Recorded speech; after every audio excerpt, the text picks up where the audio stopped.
Confucius's Teachings on Building a Happy Life, 29.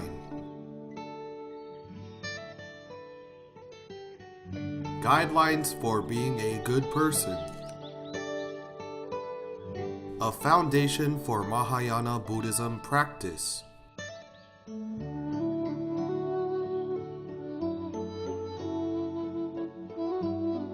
Validated by Master Jin Kong. Speaker, Teacher Cai Li Shi.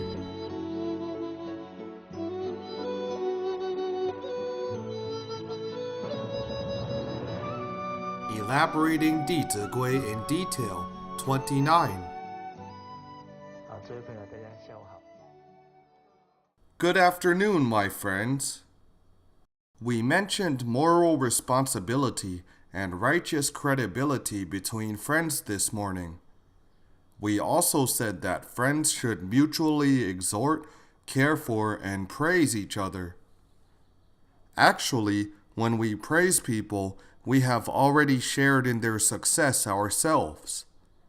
The next obligation is not to reveal the bad things about our friends' family. Lastly is willingness to share one's wealth. There are two kinds of wealth, internal wealth and external wealth. In terms of inner wealth, we can help our friends by using physical labor, experience, and wisdom. There is also a saying which goes, "Save those with an urgent need, not those who are poor." My friends, what is meant by poor? Does it mean having no money? If one doesn't have money, he can earn it as long as he has aspiration and is willing to learn. If he doesn't even have the intention to learn and make progress, he is truly a poor man. When he has such an attitude and you use money to help him, he may become more and more dependent and even come to think that he deserves it. We originally wanted to help him, but harmed him in the end. So we must use our wisdom when we help people. Otherwise, we will commit evil with our kind intentions. For example, someone has no sense of family responsibility and often goes out drinking. He may ask you to borrow money. Should you lend it to him? No. But you should not send him away either. By doing so, you will create grievance with him. You can invite him into the house to take a seat. As long as you hold fast to your principle, he will not be able to get your money. Every time you invite him to sit down, you can tell him one or two things about self-conduct. You can even share with him some of your practical experiences from work or the way of self-encouragement so that he can accumulate wisdom and the ability for his work. Of course, you must prepare a copy of 弟子规 and give it to him. Adults care about their self-esteem, so you must not say, "Study this book carefully because you have not learned it well." We must be skillful when we talk. You can say, "You have a very lovely son." Just pick some positive points. "You have a very lovely son. Let him learn this. He will surely have a very promising future." However, the Chinese saints and sages defined education as the people above demonstrate examples while the people below emulate them. So parents must set good examples for children to follow. This way, you do not directly say that he did not set a good example, right? I believe his mindset will gradually change bit by bit. This also comes from our intention, as we truly believe that primordially people have an inherent good nature. Only then can we bring forth such a mind of sincerity and impartiality. So we are willing to share our wealth, and this wealth refers to not only money, but also our experience and wisdom. When he has already learned from these experiences, methods, and sage wisdom, I believe he will be able to regulate his family very well. So you have helped him not only for now, but for his entire life. This is the moral responsibility and righteous credibility that does not need to be expressed in words. Apart from the obligations in these 5 ethical relationships, we must also think back. Today we have such good saints and sages' teachings. How did this come about? It is attributed to these sages' blood and sweat over thousands of years. Their many indelible experiences enable us to have this essential wisdom. This is definitely not by chance. Many years ago, I heard my teacher, Professor Jin Kong, who spoke of one truth. He said, "Of the 4 ancient civilizations in the world, only one remains today." Which one is it? Yes, China. Standard answer.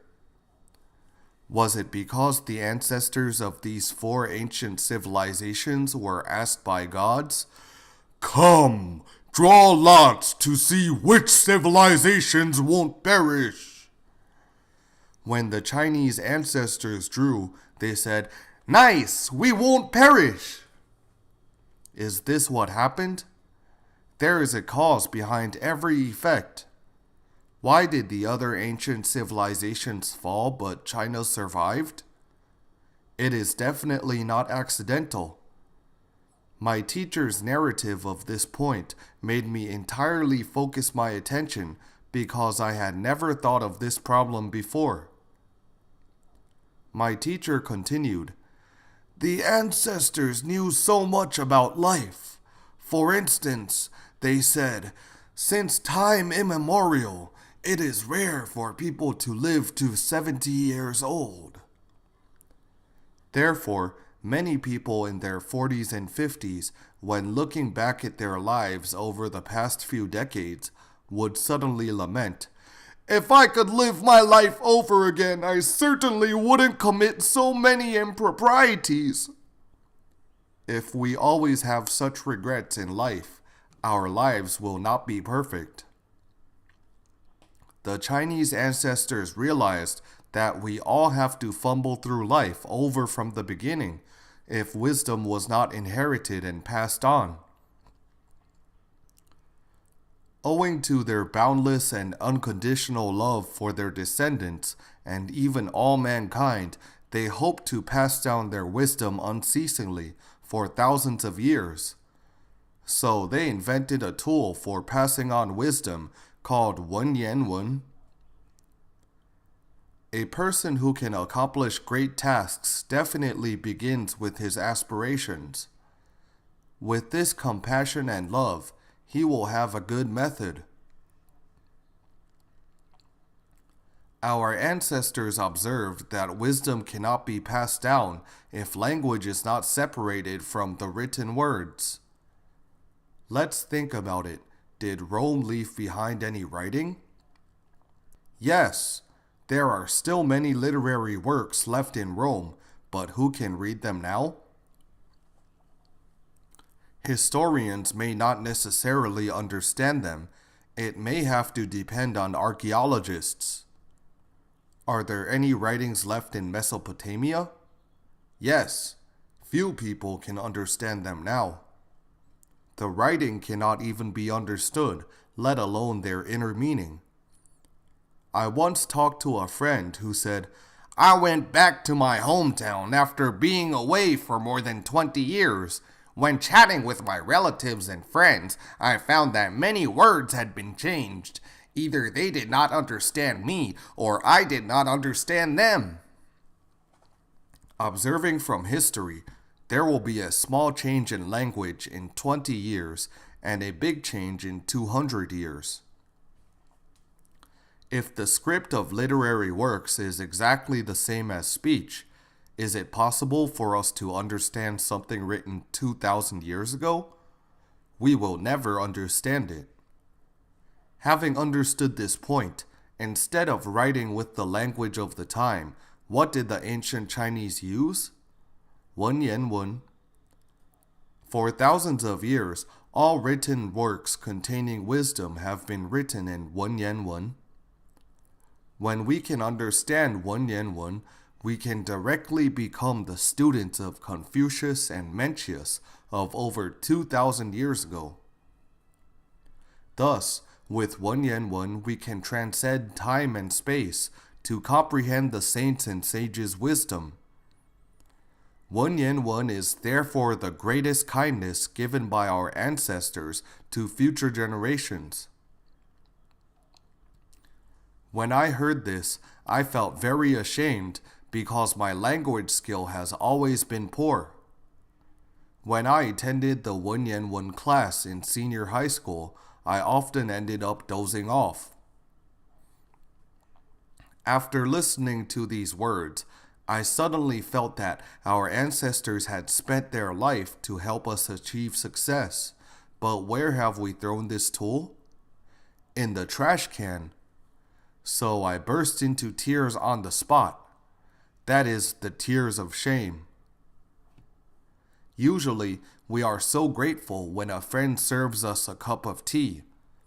For thousands of years, our ancestors spent their lives helping future generations succeed, yet we have turned a blind eye to their kindness. I instantly gave rise to the thought that I must seriously learn 文言文 and the sages' classics. Later, when I started learning 弟子规 and the Analects, I suddenly felt that it was not as difficult as before. All of a sudden, I felt much closer to 文言文. For every sentence I read, I felt pleasantly joyful. How could these sages see so far into the future? How they aimed high and looked far. Why did I feel it was very difficult in the past? Why was it not difficult after I had shed tears? I realized one teaching from this incident. All dharmas are created by the mind. My friends, where is the obstacle? In one's mind. If we think it is difficult, it will be. When we let go of this hindrance, it won't be difficult anymore. Indeed, when we have repented our past faults and really bring forth a mission, we will correspond well with these classics.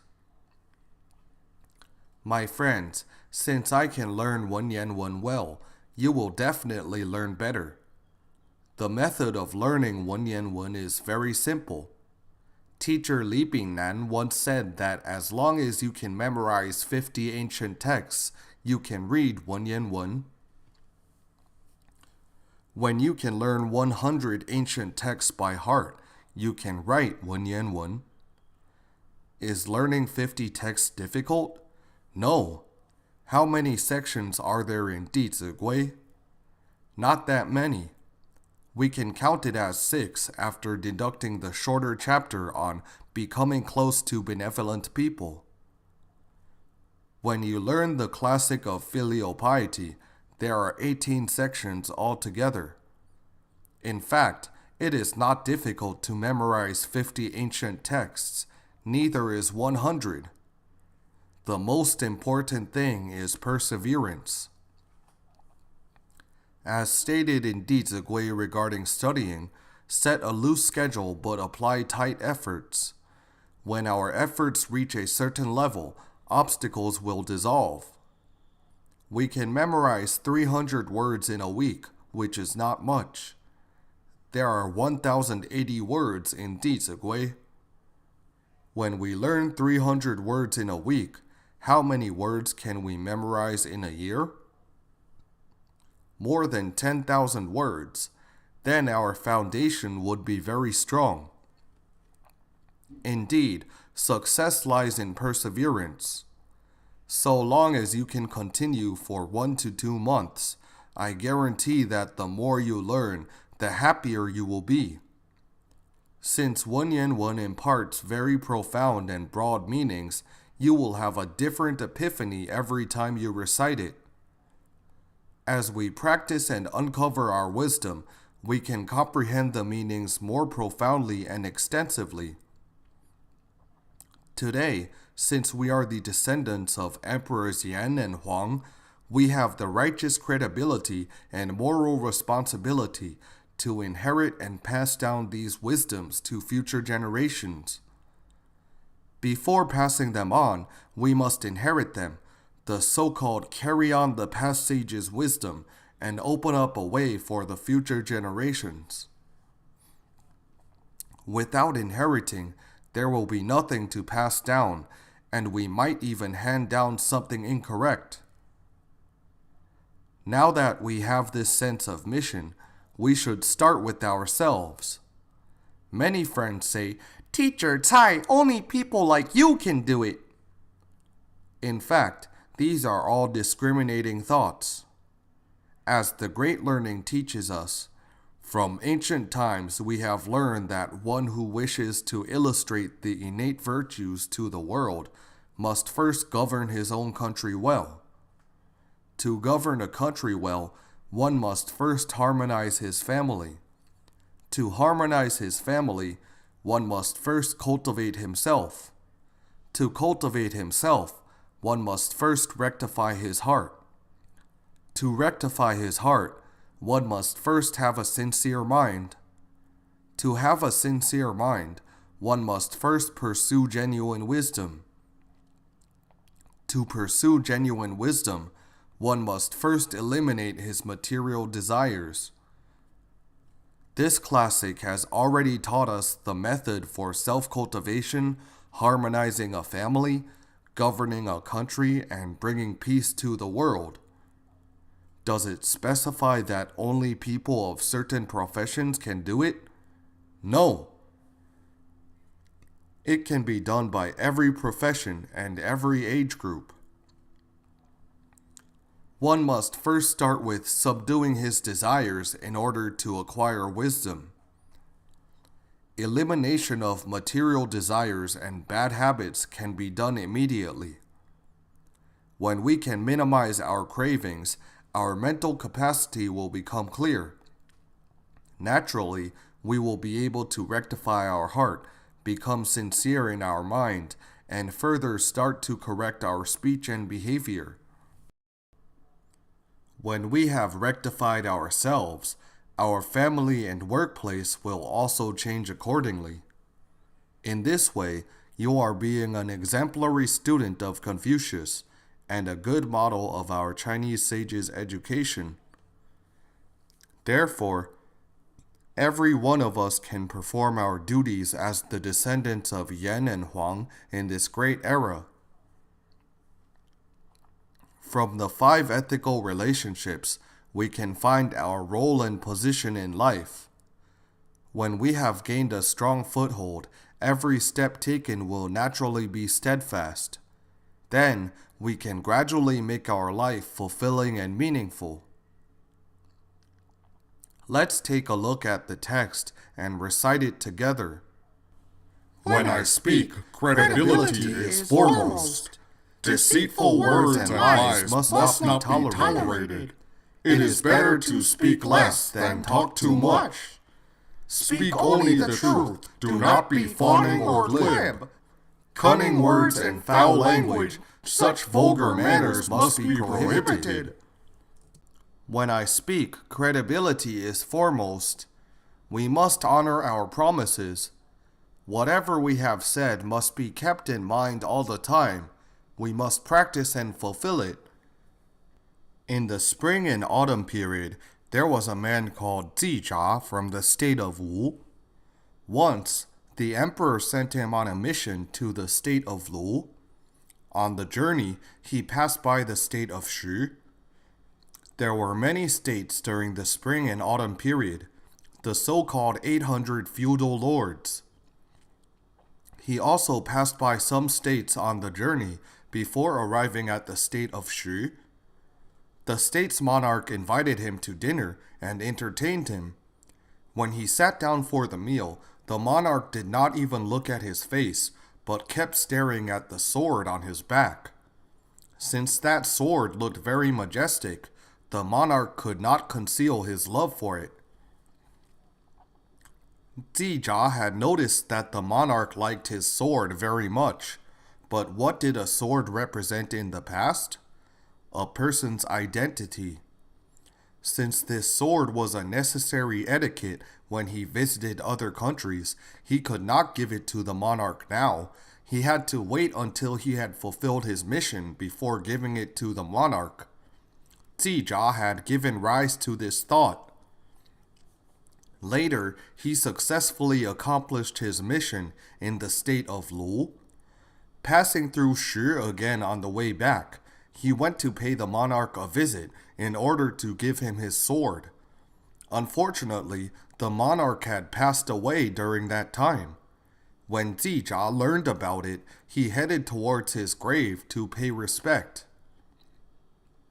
After that, he casually hung the sword on the tree next to the monarch's grave and left. His entourage stopped him and said, "Master, isn't this going too far? Because you never personally promised to give this sword to the monarch, and even if you did, he has already died." Zija told his servant that he had agreed to give away the sword in his heart long ago. Though the monarch had died, how could he break his own promise? He said these very touching sentences, "Having promised in my heart to give him this sword, how can I go against my heart due to his demise?" It means that how could I betray my heart and promise just because he has died? The ancient people's credibility was not only in their words, they were unwilling to go against even one of their thoughts. Neither would they defy others, nor would they disobey their own conscience. So we should seriously learn from them. The year before last, I stayed at Teacher Yang's house for half a year. One morning, she said that she dreamt of herself going to a very deep cellar the previous night. What is a cellar like? Total darkness. She saw many bookcases in it. When she opened a bookcase, there was a thick layer of dust on each book. When she patted the dust, she saw that they were the 4 books and the 5 classics. After having this dream, she gave rise to the thought that she must do her very best to promote and pass down the sage's teachings all her life. Because of this intention, she was unwilling to violate her heart. Later, when there was an opportunity to promote sage teachings in Haikou, she brought me along. After the trip to Chifu, Shandong, deeply realizing that cultural decay was too serious, she founded Mahavaipuya Cultural Network for Public Welfare in Beijing. Her promise was not written down in black and white, nor was it spoken to any person, but it was her own intention and promise. These books have a lot of dust, and depend on every one of us to clean them sincerely. Other than cleaning, what else should we do? Open the books and seriously learn from them. What else? Practice the teachings. We should not just read, we must also practice. Let us think about it.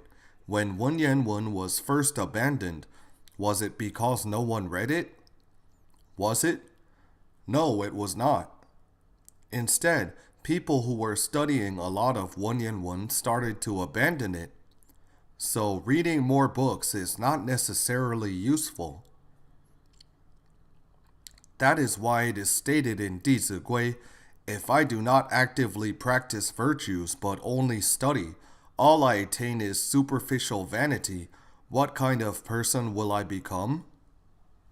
Sadly, those master's and PhD degrees in Chinese were used to show off and gain fame, prestige, profit, and offerings. Without practice, one's understanding of the truth is weak. Over time, one's words and deeds will become more and more deviated. When he teaches sages' teachings, how will the audience feel about him? He says one thing and does another. This is not promoting sages' teachings, but slandering it. It is true that Wen suffered such a catastrophe. The problem is not with those who abandoned Wen because they were just the fews. What was the real cause? We must identify the real cause instead of pushing away responsibility. It is actually because the scholars' deeds were inconsistent with their speech. Had they brought the teachings of the great learning, the doctrine of the mean, and Di Zi Gui to life, would those who came into contact with them have destroyed the sages' teachings? Impossible. Instead, what would they do? Follow your example. Observing the past thousands of years, those who applied the saints' and sages' teachings were all supported by myriad of people, just like the renowned minister of the Ming Dynasty, Hai Rui, who was from Haikou. We have all heard the story Hai Rui dismissed from office. Whenever I go to a place, I am very used to visiting sites of notable locals who left their names in history, because they used their hearts to write history. They devotedly serve the nation and society, and their example lifts our spirit of, upon seeing the good points of others, I should strive to be as good as them. We can also understand their imperceptible influence in that region. When I entered Hai Rui's tomb, I was shocked by these words of his. Even if my body were shattered into pieces, I would not mind, as long as I can leave my purity in this world. My friends, from these two sentences, what kind of virtues can you feel he had? Very honest and upright. When I learned of Hai Rui's integrity and his life, I was deeply touched. When he was appointed to an office, all the local corrupt officials and bullies would quickly slink off before he even arrived. They knew that he was upright and unaffected by flattery. Wherever he went, the people would all join in the jubilation. Is it possible for a person who truly practices the sages' teachings to be opposed by the people? It is impossible. Later, Hai Rui was posted to Nanjing and passed away there. After his demise, the people planned to move him back from Nanjing to Hainan because the Chinese place importance on reverting to one's origin, like falling leaves returning to their roots. When the coffin was moved from Nanjing, everyone was wearing mourning garments and as sad as if they had lost their own parents. From here, we can see that he who follows the Tao will have much support. A truly virtuous person will surely win the people's hearts. Why was our Wen and culture abandoned? Let us not blame other people. It is all of us who are at fault. We have studied the sages' classics, but failed to practice them. So long as we start practicing every sentence we have learned now, I believe we can definitely reverse the world's misunderstanding of traditional culture. Furthermore, people will be inspired to learn, implement, and follow the teachings. When we bring forth a mind to contribute to our family, society, and ancestors, we must constantly keep our promises. In this respect, we cannot pick targets. We can neither deceive children nor the elderly. It is not only in business that we should adhere to this principle, but we should also treat everyone in the same way. We must fulfill what we have said, so we must think carefully before making promises. As stated in 弟子规, I must not agree to do something inappropriate. If I do, I will put myself into a dilemma. We must think clearly. After we have agreed, we cannot regret it later. In the Han Dynasty, there was a taisho called Guozi. Once, when he passed by the region under his jurisdiction, many children came to greet him. The children said naively, "Taisho, when will you come here again next time?" Guozi treated the children very respectfully and did not ignore their words. He started to calculate that perhaps a few months later he would return to this place to do an inspection. So he told the children the date and left after they sent him off. Later, when he returned to inspect that place, he arrived one day earlier than he had promised the children. When his retinue was about to enter the area, he stopped and said, "No, I have already made an appointment with the children. Tonight we will stay at a pavilion on the outskirts." He waited until the agreed upon time before entering. Sure enough, these children were waiting for him there. Therefore, Emperor Guangwu of Han had great respect for Guozi and praised him thus, virtuous taisho of utmost credibility. His credibility had reached the pinnacle and was without flaws. In the end, Guozi lived to the age of 86 and died without illness. So we should be credible with everyone, regardless of age and social status. We should not despise people of any profession and should honor our promises to them. When I speak, credibility is foremost. Deceitful words and lies must not be tolerated. If we do not honor our word but still find some excuses, using lies and speaking enticingly to conceal our dishonesty, we will be doubly wrong when trying to cover it up. In the end, when people learn that you are unwilling to bear your own dishonesty, your reputation may get worse. However, a storm may arise from a clear sky, while human fortunes are as unpredictable as the weather. It is very likely that you really want to fulfill your promises, but it just so happens that there are some situations in your life which make you unable to do so. At this time, what should you do? There is one word which can solve all worldly matters: sincerity. We should be truthful and frank with people. When one really understands your situation and sincerity, he will take a step back since it is useless to press you. But if you continue to cover up your mistakes, he will become more and more angry and unhappy. Then it will be very difficult to clean up the mess. We must not put off commitments we have made with others, because the longer you defer, the more difficult it will be to resolve them. I have a friend whose relative had taken on heavy debts. This relative was willing to take on the responsibility, but he was very nervous, fearing that the other party would have a very bad attitude. Later, my friend suggested to him that he should just frankly explain his situation, and told them, "This is my situation. If you seek revenge on me, neither of us will benefit from it. I sincerely intend to settle my debts by repaying you such and such amount of money every month."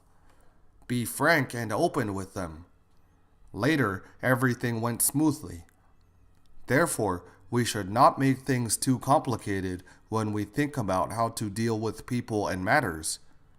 We should treat everything with sincerity and credibility. Next phrase, it is better to speak less than talk too much. Speak only the truth. Do not be fawning or glib. As people say, talking too much will definitely lead to a slip of the lip. Indeed, we must not talk unceasingly, because some words may slip through our lips before we have thought about them clearly. What happens as soon as those words are spoken? They cannot be taken back. That is why Confucius said, "Think thrice before acting, think thrice before speaking." We must be prudent with our speech. The Book of Changes states, "Virtuous people talk very little, impetuous people talk a lot." What is the speech of virtuous people like? They speak little. Impetuous people talk a lot. When a person talks endlessly, is his mind calm? No, he feels impatient and insecure. When a person is in this state of mind, he will easily say the wrong thing and offend others. It is said that misfortune does not come singly. That is because our mind is troubled and not under control. We will then keep repeating the same mistakes. We must be able to calm our mind. When we speak less, our mind will be more composed and peaceful. When a person's mind is at peace, he can clearly observe and contemplate his surroundings and whatever may happen. Then he will not easily make mistakes. My friends, after listening to this part, do not stop talking when you go home. Still talk when it is necessary. Like myself, I have been enthusiastic since childhood, or rather, overly enthusiastic. As soon as I saw someone not studying hard, I would continuously urge him to study. Listening to me like that, he might start to feel lightheaded. I was insensitive and had not learned to stop at a proper point. When I was in senior high school, many classmates already had girlfriends, but I did not. Why? Because those classmates disliked talking and looked very cool. It seems that looking cool makes it easy to have girlfriends. So I started pretending to be cool and refused to talk for one day. I had intended to persist for a while, but after one day I said, "Forget about it, it's better to be yourself." When others really need us, we must do our best to guide and advise them. But when the time is not right, we should really not talk too much. They may get annoyed. These skills of approaching and retreating, knowing whether conditions are right or not, cannot be expressed clearly by words.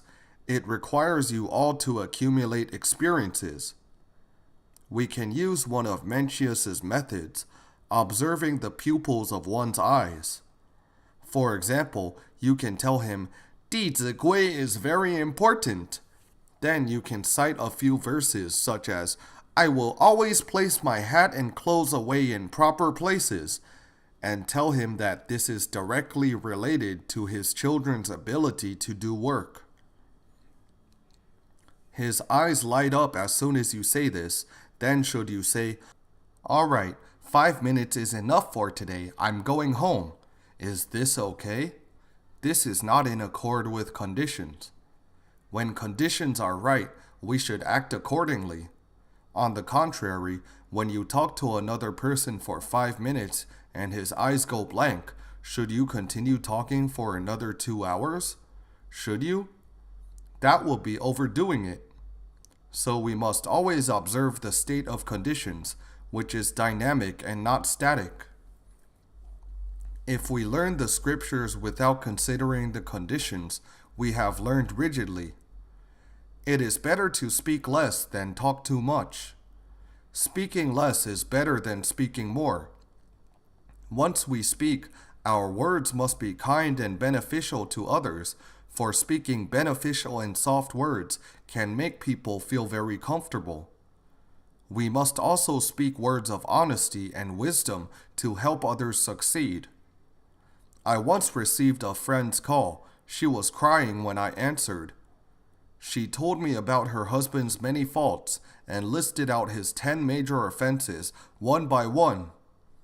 After she had finished talking and her emotions were more stable, I said to her, Since you already have children, you must seriously manage your family well. In family life, you must grasp one attitude. Whatever others do is their business. You must first reflect upon yourself. Whether they are right or wrong, that is their business. Most importantly, you must act rightfully. Instead of looking at your husband's faults, first ask yourself whether you have been a good wife and mother. Have you tried your best as a daughter-in-law? If you have not fulfilled your duties, but still criticize others, you have lowered yourself to their level. How would you have the right to scold him angrily now? If you are the same as him, aren't you also condemning your own behaviors when scolding him? Isn't that right? You scolded him because he has not been meeting his responsibility, but neither have you. When a person can start to examine herself, her mind will be much calmer. Thanks to this calmness and sense of responsibility, she will slowly make her husband feel ashamed. Nowadays, many family situations are getting more and more complicated and serious, often because the other party becomes emotional when encountering a situation. He did that. Well, I dare too. Since she resorts to taking revenge, the family is ruined and their children have to suffer. Therefore, we must be rational when dealing with matters. After I finished talking, this friend of mine said, "Teacher Tsai, before I called you, I had already called several friends." This colleague had called female friends. She said, "Their answers were different from yours. They all said, 'Extraordinary times call for extraordinary measures.'" They did not understand the ancient saying, "Better to demolish 10 bridges than break up a marriage." We can rebuild a broken bridge. What will happen if a marriage breaks up? It will be very difficult to mend it because the broken pieces will not fit back together. So we must be very careful with our speech. Say you suggest to her, "Such a husband should be divorced." If she acted emotionally, divorced her husband, and regretted it later, she might call you from time to time and say, "It's all your fault." I think you would feel very uncomfortable all your life. When you see her child who also said to you, "It was all your fault," you may not be able to sleep well every night. So when we talk to people, we must grasp one principle. Then your friends will treat you as a confidant. What principle is this? Whenever you talk to a friend about his family and work, you must let him self-reflect. Only by guiding him to find problems in himself can you really help him overcome his troubles. Oftentimes, during the process of reflecting, he will become calm. It doesn't matter whether he follows your advice or not. Even if he does not, after a period of time, he will say, "You were right." If he really did as you suggested, he would come to you and say, "Thank you for advising me not to get emotional." His spouse may even come to you and say, "Thank you." We must hold to this principle. People are easily affected by their emotions when talking to others about their problems. We must remember not to listen to one-sided words. Can you believe this? What would be the versions given by both parties when they quarrel? Totally different. Then who is right? There must be one truth. People tend to see things from their own perspective. You should not let the husband's words affect you so as to have a preconceived impression of his wife. If you do so, then you have lost your objectivity. While listening, you must also distinguish which words are correct and which are not. During his narrating, you can ask him, "Your wife behaving like this is a result. What is the cause?" Isn't this sentence useful? Only then will he regain his composure. Perhaps it was just the fuse when his wife lost her temper that day. He has no idea how long his wife has accumulated that resentment. He ends up mad all day long thinking, "How could she scold me like that?" He does not understand how long the energy has been gathering behind that rage. By guiding him to find out the cause, he will then put himself in her position and be more considerate of her. We must regard harmony as the most prized virtue and avoid creating further disputes when we listen to others' problems.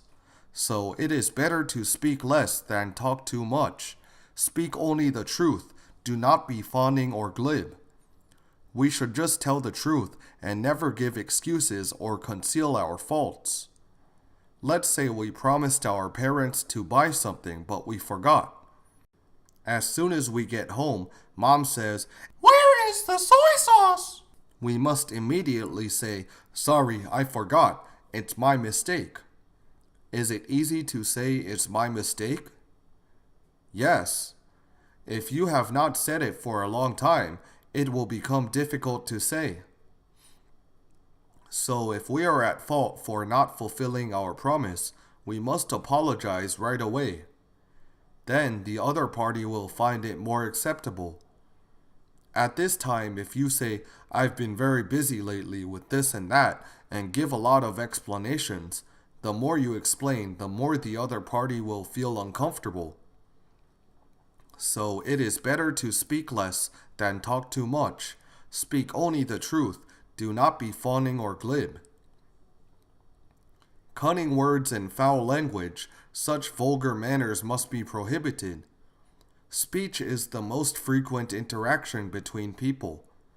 If a person can speak very elegantly, he will unknowingly improve his temperament and cultivation through conversation. My friends, do you feel that our temperament has been particularly good these few days? The magnetic field and environment are very important.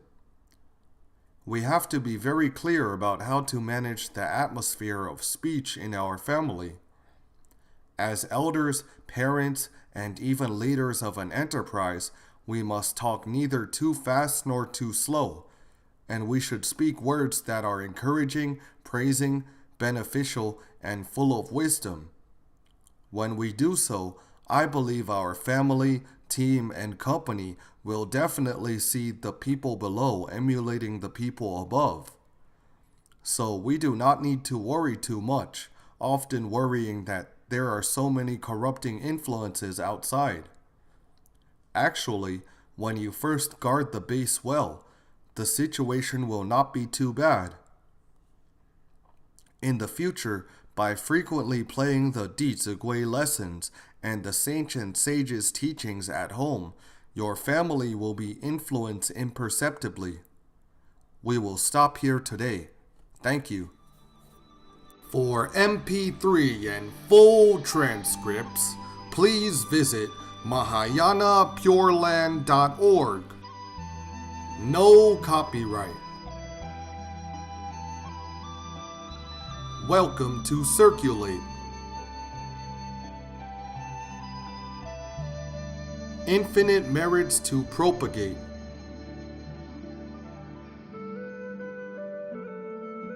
Filial to parents, respect to teachers. See you again.